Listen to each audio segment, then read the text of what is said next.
Olá, meus amigos, sejam bem-vindos ao Laboratório do Arne, para mais um vídeo com as suas brincadeiras e experiências com a eletrônica. Hoje uma experiência bastante interessante, onde eu vou mostrar como controlar, uma memória, externa do tipo flash. Esta memória aqui não é E2PROM, é uma memória do tipo flash, com 2 megabits, ou seja, 256 KB, de área total, que é bastante interessante para você poder guardar, dados, que você esteja processando, por exemplo, um data logger ou outros, E como ela é SPI, você pode aplicar algumas da mesma, tendo aí um banco de memórias até maior, podendo chegar a 1 megabyte, por exemplo, E nessa experiência eu vou usar um microcontrolador AVR. Então, tudo que for colocado aqui é bem simples de você transportar para um microcontrolador PIC, por que não, para um SST, e também para a linha de microcontroladores, ATmega 328 e, consequentemente, para a linha Arduino. Muito simples você pegar todo esse pacote aqui e levar ele para, por exemplo, um Arduino sem nenhum problema, Aqui eu vou usar o ATmega 162, mas você pode usar um ATmega 8, um ATmega 16, ATmega 32, o ATmega 328, o ATmega 168, tanto faz, querendo trabalhar com a linha VR, ou outro microcontrolador, conforme eu falei. Então hoje o que a gente vai ver é basicamente o circuito, onde eu vou mostrar, vou apresentar como eu fiz as conexões disso aqui. Vou apresentar as conexões aqui, que são bastante interessantes. Esse circuitinho aqui, eu fiz ele há bastante tempo, senhores? Basicamente aqui o que eu tenho é um conversor 3V3 para 5 volts com transistores NPN, normal, e mais a parte de alimentação ali, tudo certinho. Então vou mostrar o circuito elétrico aqui completo, e durante a apresentação do programa eu vou mostrar, vou apresentar os registradores, como é que é feito o controle dos registradores aqui, que não são muitos, são simples, e também a facilidade de você poder trabalhar com esse tipo de memória sem a preocupação de trabalhar em blocos, em setores, porque essa memória aqui, ela permite você trabalhar byte a byte, por exemplo, se você assim desejar, que é inclusive o mais simples de se trabalhar, ok? Então, vamos lá. Então, vamos lá, senhores, falar um pouquinho aqui do circuito, Aqui eu tenho meu microcontrolador. Conforme eu falei, eu optei por usar o ATmega 162, até porque eu tenho ele aqui em estoque, mas nada impede de você usar, por exemplo, o ATmega 168 ou o ATmega 328, ok? Aqui o reset, o resistor de reset, e aqui o meu capacitor de desacoplamento, ok? E aqui o circuito de clock externo. Estou usando um cristal de 8.192 MHz. O pessoal que desenvolve com AVR sabe que esse valor ele é bastante interessante quando você trabalha com timers, Você quer bastante precisão nos timers e também com comunicação síncrona. Aqui os dois capacitores, de 22 picofarads requeridos pelo manual, Aqui desse lado eu tenho PA0 LED, LED Live, que é aquele LED que vai piscar numa frequência determinada por um timer, que eu sempre coloco nos meus projetos. Aqui os pontos para a comunicação SPI, também conhecida como comunicação de 4 fios. Eu já detalhei esse padrão de comunicação aí em outro vídeo, comunicação SPI com microcontrolador PIC por software. Então aí tem um detalhamento bem legal. Na experiência de hoje eu vou usar os registradores internos do AVR e com isso você pode também aproveitar esse código no Arduino. Parte do código pode ser aproveitado também no Arduino, por que não? Aqui eu tenho pontos de comunicação RS232, porque é por onde eu vou dar vazão ao debug da experiência, ou seja, apresentar o ok da experiência ou não, por aqui. Eu estou usando ela no formato TTL. porque eu vou usar, né, um conversor USB RS232, ok? E aqui nós temos a nossa memória SST25VF020. Né? Conforme eu falei, uma memória de 2 megabits ou 256 KB, que é bastante interessante. O primeiro ponto nessa memória que precisa ser observado é que ela é uma memória 3V3, tá? Ela é 3.3 volts, ela não admite 5 volts aqui, senhores. Então, é por isso que eu tenho todos os sinais adaptados e eu vou mostrar isso à frente. Aqui eu tenho os pontos de comunicação, aqui anotado como SO é o MISO, aqui anotado como SI é o MOSI e aqui anotado como SCK é o próprio SCK. Aqui o pino CE, que é o pino SS, é o pino de habilitação, ele habilita em low, né? Este pino aqui, ele protege, né? O Write Protect, ele vai proteger a sua memória contra escrita. Se ele estiver conectado ao 3V3, a sua memória não está protegida contra escrita, tá? Todo o controle fica pelos registradores internos. Porém, se este pino estiver conectado ao GND, a sua memória está protegida contra escrita, independente do que você tentar alterar nos registradores internos para poder fazer alguma escrita, por exemplo. Isso aqui é bastante interessante se você tem aquele projeto onde você precisa gravar uma série de dados, tá, que vão ser utilizados posteriormente pelo microcontrolador e você não quer correr o risco dos dados serem apagados de forma equivocada, por exemplo, pelo programa ou pelo usuário. Então você pode fazer aqui, por exemplo, colocar um jumper. E aí você tem uma memória somente leitura no seu projeto. É bastante legal, eu já usei isso, tá? É bem interessante. Este pino de hold aqui, quando no GND, o que ele faz? Ele trava a comunicação SPI. Tá? Ele vai parar a comunicação SPI. E quando ligado no pino 3V3, ele continua habilitando a comunicação SPI. Aqui o capacitorzinho de desacoplamento e as conexões bem simples, né? Bom, senhores, conforme eu falei, né, essa memória aqui ela é uma memória 3V3. Tá? Então, os pontos dela de conexão precisam do 3V3. Tá? Então, a ideia aqui é você usar um conversor de nível, caso você esteja trabalhando com um microcontrolador, por exemplo, de 5 volts. Se o seu microcontrolador é do tipo 3V3, por exemplo, você não vai precisar de nenhum tipo de adaptação. Mas se ele for 5 volts, sim.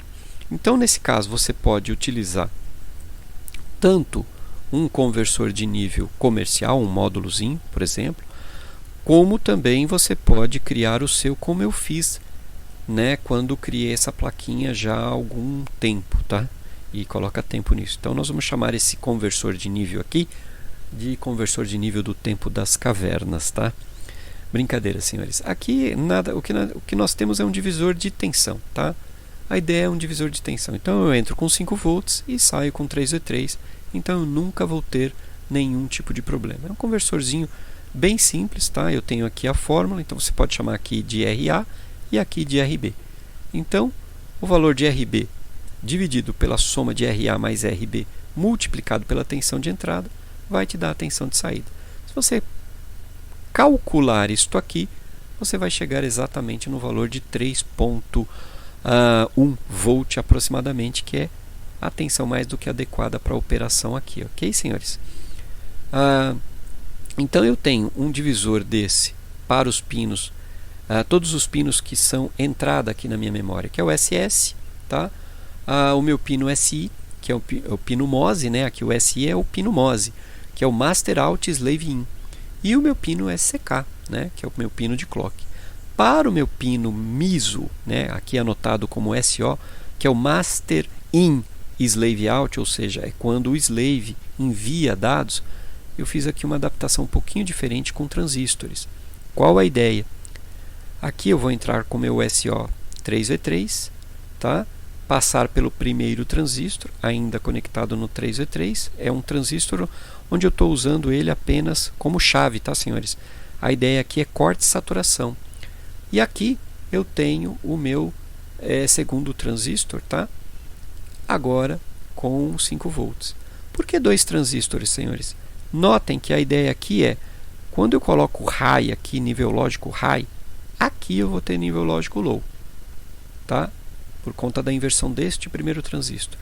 E aqui eu vou ter o meu nível lógico high novamente, por conta da inversão deste segundo transistor, tá?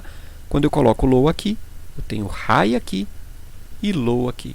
Então, nos extremos, eu tenho o nível lógico igual, o mesmo. Por que isso, senhores? Assim o hardware acaba me auxiliando e eu não tenho que ficar fazendo uma inversão, por exemplo, do bit recebido. Cada bit recebido do outro lado eu teria que ficar invertendo, tá?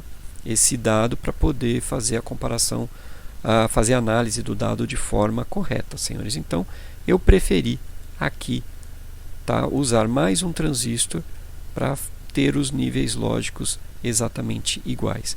E um outro detalhe que eu também tenho nessa placa é, como eu entro com 5 volts lá na alimentação, eu usei um Zener aqui para ter o 3V3. É um Zener de 3.3 volts, tá, senhores? Mais nada.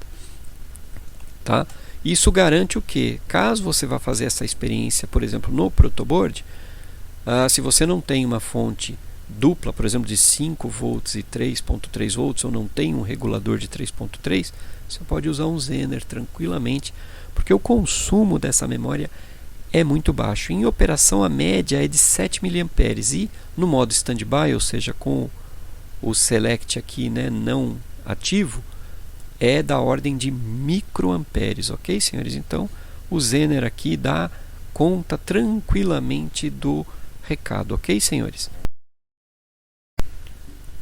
Bom, senhores, vamos dar uma olhada, né, aqui na memória SST25VF020, né? Basicamente, ela tem apenas um registrador, tá? Que é o registrador de status. Tá? Nesse registrador de status, você tem um bit de buzz que informa se a memória está ocupada em algum trabalho ou não, interno. Tá? Tem um bit aqui que informa, né, se a memória está com a escrita habilitada ou não. Ele é um bit apenas de leitura, assim como o buzz. Em seguida você tem 2 bits, o BP0 e BP1, que eu vou mostrar mais à frente. Eles estão numa outra tabela, que eles controlam a habilitação de escrita no bloco, por blocos. Tá? Tem um bit aqui reservado, não serve para nada, sempre é lido como 0. E o bit que informa, né, o Auto Address Increment Program Status, tá? Se ele está no modo, se ele responde 1 esse bit, é porque ele está programado nesse modo. Se ele responder 0 aqui, é porque ele está no modo byte, ou seja, a gravação de apenas um único byte, tá? Também apenas leitura. E nós temos o bit BPL, tá? Que vai trabalhar junto com os bits BP0 e BP1 e com o pino WP, lá que a gente viu no circuito, ok? Conforme eu falei, né, o pino WP trabalha junto com os bits BPL e BP1 e BP0. A ideia do pino WP é que ele bloqueie a escrita, tá, no registrador de status, que é quem controla a proteção da memória. Tá? Então, quando esse pino está em low, se o bit BPL estiver em 1, tá? O que acontece? A gente viu aqui, ó, quando ele está em 1, BPL em 1, ele coloca BP0 e BP1 no modo read only. Então, o que você programou aqui não pode ser mexido, se você não mexer neste bit. Então, se você programou, por exemplo, 1 em 1, ou seja, proteção total da memória, e não vai conseguir mexer. Como você não consegue mexer no registrador de status, você também não consegue mexer na memória, você não vai conseguir escrever, você vai estar com ela protegida. Quando o pino WP estiver em low e o bit BPL for colocado em 0, aqui, ó, nós temos que BP1 e BP0 agora fica habilitada leitura e escrita. Se ele estiver em 1, apenas a leitura, mas se ele estiver em 0, leitura e escrita. Significa que você pode alterar BP0 e BP1 de acordo com essa tabela, ok? E aqui, senhores, nós temos a tabela de comandos, tá? Os comandos possíveis, tá? O 3, por exemplo, para leitura, o comando 20 hexadecimal para apagar um setor, o 52 para apagar um bloco, setor aqui 4K, bloco aqui 32K. E temos também, por exemplo, o comando 60 que apaga todo o CI, tá? E aqui nós temos o comportamento, tá? Para o out e para in, tá? O que acontece, tá? Como é que funciona isso aqui? A gente vai ver isso aqui lá no programa. Eu tenho um byte program, tá? Um comando byte program. Eu tenho o auto address increment, né? Que é o comando AF, tá? Que é bastante interessante, eu uso bastante. O comando, tá? De leitura do registrador de status também é bastante utilizado. O comando para habilitar, tá? O registrador de status, ou seja, a escrita, né? Se eu precisar escrever, eu tenho que usar este registrador, e comando para escrever no status. Aqui, comando de habilitação, de escrita e disable. E para ler o ID da memória também tem um comando aqui. E aqui eu tenho, né, a forma, né, como o SPI vai se apresentar ao enviar, por exemplo, um comando.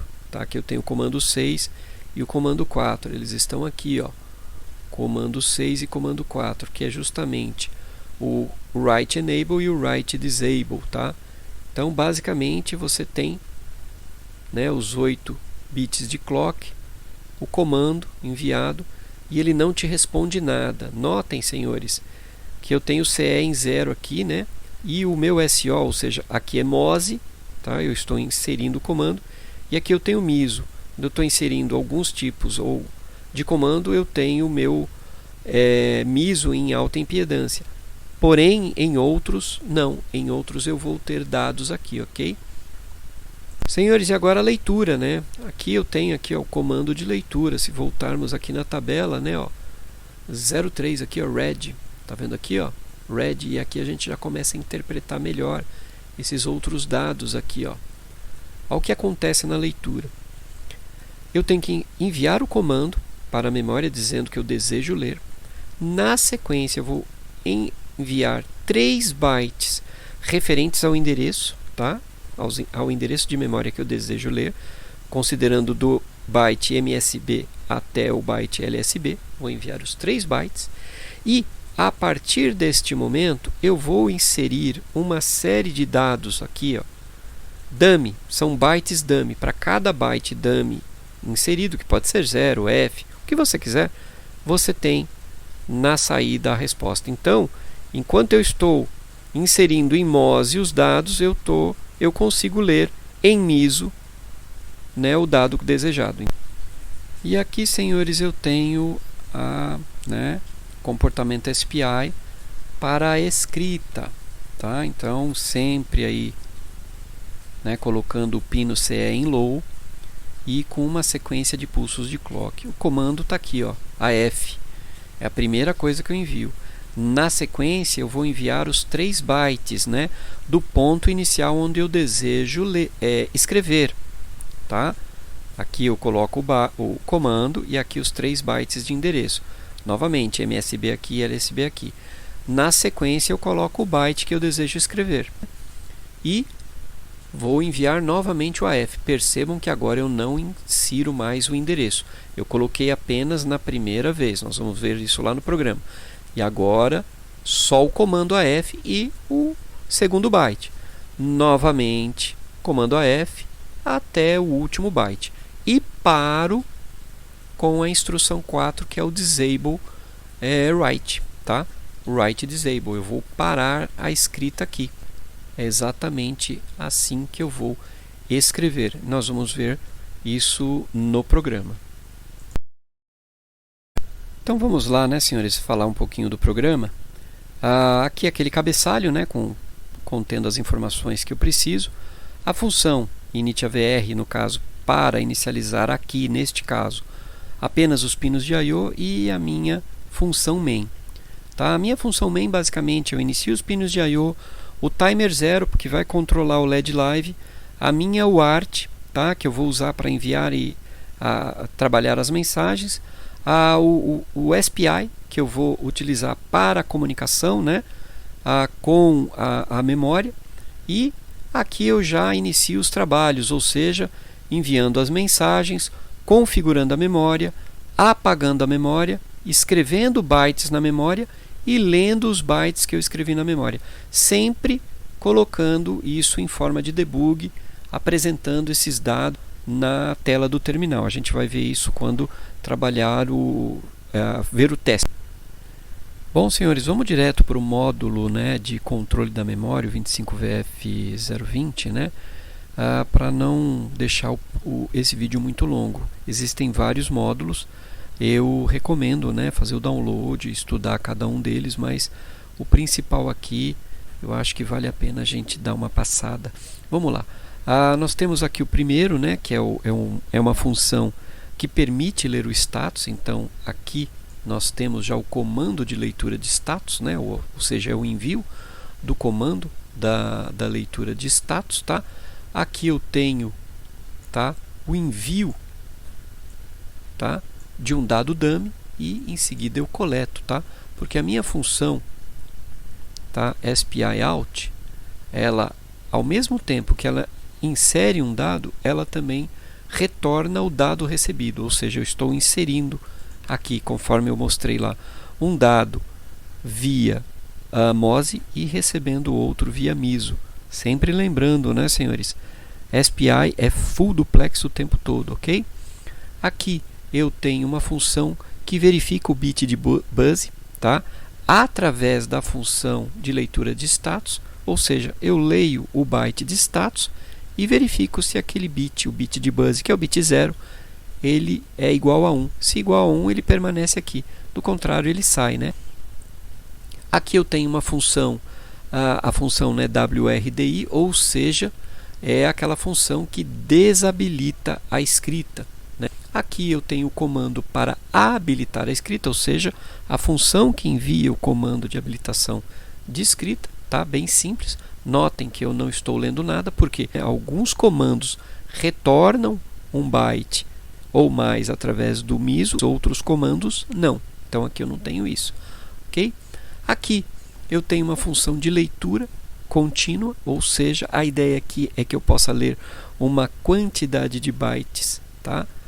A partir de um endereço. Então eu começo enviando, né, o endereço, a função recebe o endereço, recebe também a quantidade de bytes que se deseja ler e um ponteiro, né, um ponteiro para que, passado por referência nesse caso, para que seja possível inserir os dados. Então aqui, senhores, notem, eu envio o comando de leitura, esse SFM readC, tá? Na sequência, tá, os 3 bytes referentes ao endereço do MSB até o LSB, e agora eu coleto os bytes que eu preciso. Lembrando, tá?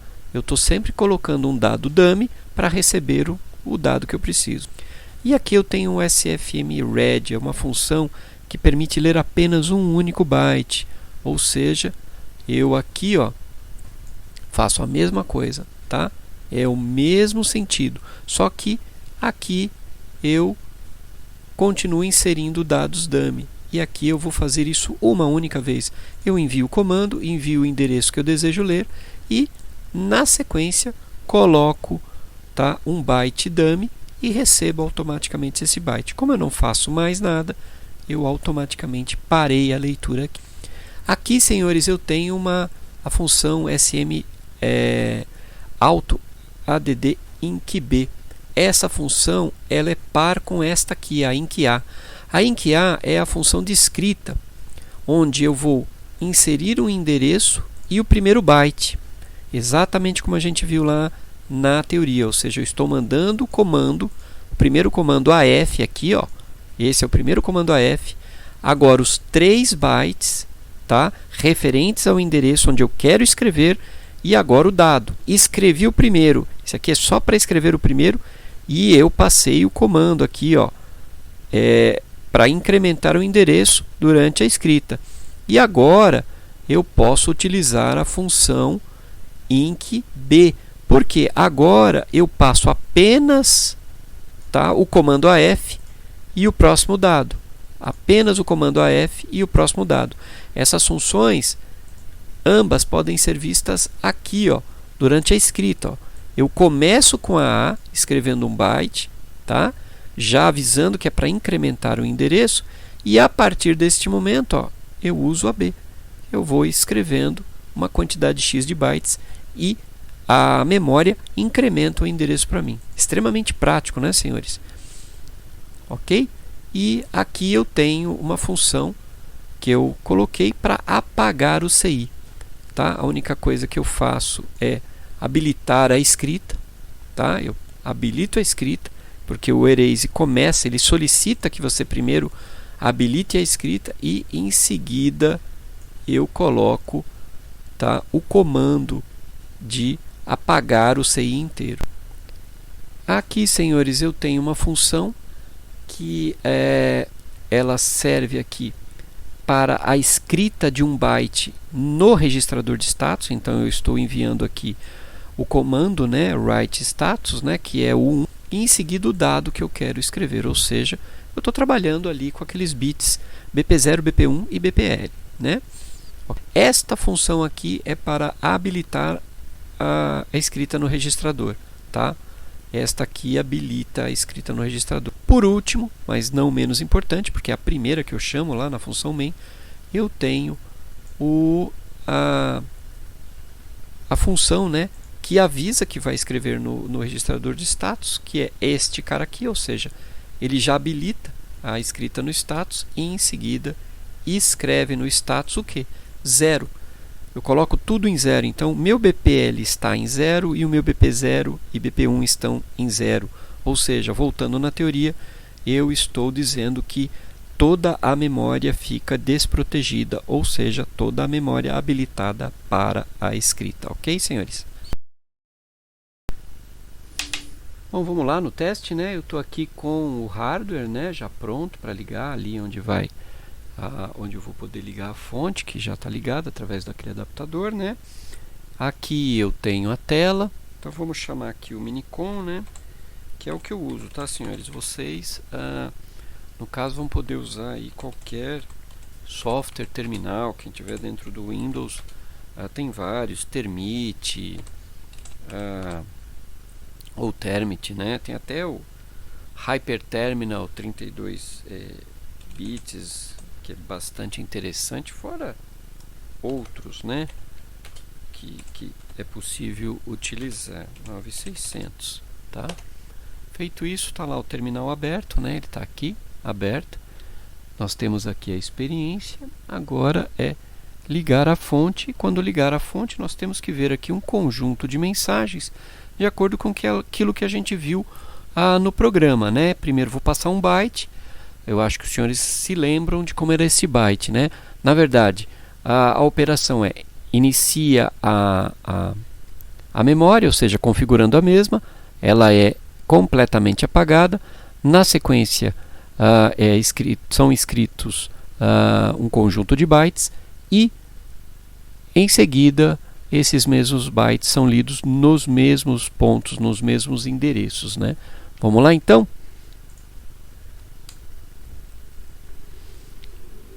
Vamos ali, né? Passando. Eu tenho aqui o LED de status piscando. Está aqui piscando, né?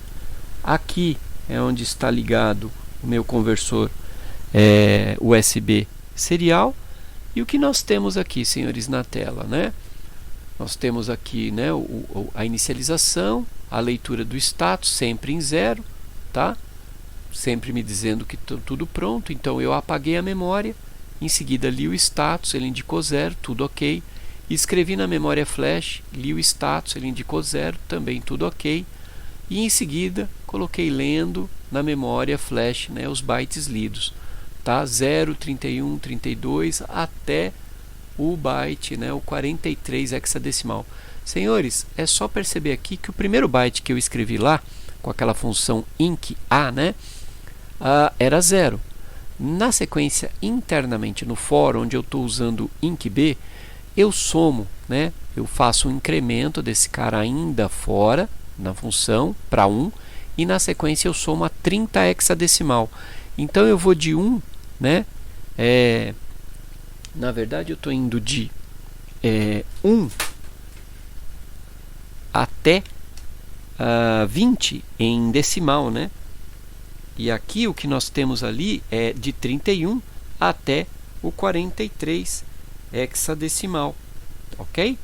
Então eu acho que bateu aqui certinho. Se a gente colocar aí e fizer as conversões, vai bater certinho. E finalizo ali, ó, teste da memória finalizada com sucesso, tudo ok. Qualquer valor diferente desse eu teria problemas, tá, senhores? Porque eu apaguei a memória, recebi um status ok, tá? Então qualquer valor que não fosse correspondente ao que está ali na tela e o que está no programa, eu teria problema. Conforme eu falei, é uma memória muito prática, muito bacana de se trabalhar, né? Muito interessante trabalhar com ela, tá? Eu sempre gostei, uso bastante na maioria dos meus projetos onde eu preciso colocar dados, né, de forma externa, quando eu não quero que eles fiquem internamente na memória flash, por exemplo, do microcontrolador. Eu posso usar uma memória flash como essa, externa, e ter os dados ali. Tanto dados que eu vou usar somente como leitura, como também dados que eu vou ficar trocando, já que essa memória ela tem aí um ciclo, tá, bastante interessante, tá? Claro que ele é um pouco menor que as memórias E2PROM, mas mesmo assim muito interessante. Bom, senhores, chegamos ao final desse vídeo. Era isso que eu tinha para mostrar. Espero que tenha gostado. Se gostou, deixa aquele like. Se não for inscrito no canal, inscreva-se, tá? Não se esqueça, né, de tocar aí o sininho, ativando as notificações, né, para os próximos vídeos. Muito importante, deixem os seus comentários se já tinha trabalhado com esse tipo de memória, se trabalhou já alguma vez com memória flash externa em conjunto com o microcontrolador, ou se você prefere trabalhar com memórias do tipo E2PROM, se não conhecia ou se conhecia esse tipo de memória. Enfim, deixa aí quais são as soluções que você costuma adotar, por exemplo, quando você precisa de uma memória externa, né? Quais são as soluções que você adota, né? Não se esqueça aí de comentar à vontade. E também, né, de compartilhar este vídeo com seus amigos, nas suas redes sociais, com todos aqueles que você acredita que esse vídeo possa, ou o conteúdo dele, né, possa ajudar, né, essa pessoa de alguma forma, tá? Senhores, eu quero agradecer muitíssimo aqueles que assistiram até agora. Meu muito obrigado e até o próximo vídeo, senhores.